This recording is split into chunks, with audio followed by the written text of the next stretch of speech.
निश्चित हा जो ही जी लोकसभेची निवडणूक झालेली आहे याच्यामध्ये महाविकास आघाडीला घवघवीत यश महाराष्ट्रामध्ये निश्चित मिळेल असा माझा पूर्ण विश्वास आहे.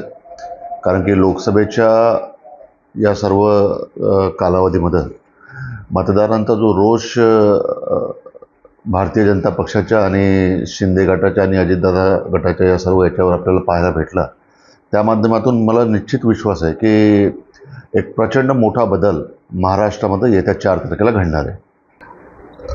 एक्झिट पोल काही जरी सांगत असेल तरी मी माझ्या विजयाच्या बद्दल आश्वस्त आहे आणि कुठल्याही परिस्थितीमध्ये प्रचंड मताधिक्याने येणाऱ्या 4 तारखेला जो निकाल लागणार आहे त्याच्यामध्ये या ठिकाणी वर्धा जिल्ह्यामध्ये राष्ट्रवादी काँग्रेस पक्ष शरदचंद्र पवार गटाचा आणि इंडिया आघाडीचा झेंडा वर्धा लोकसभा मतदारसंघावर निश्चित फडकणार आहे हा विश्वास मी या निमित्तानं व्यक्त करतो.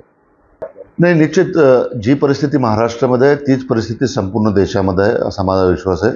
आणि लोकांना परिवर्तन पाहिजे.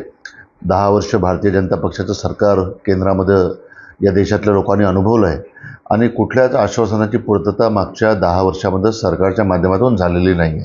त्यामुळं लोकांमध्ये नाराजी आहे, लोकांमध्ये असंतोष आहे, लोकांमध्ये संताप आहे आणि या सर्व गोष्टींचा जो काही निकाल आहे तो आपल्याला 4 जूनला पाहायला मिळणार आहे. एबीपी माझा, उघडा डोळे बघा नीट.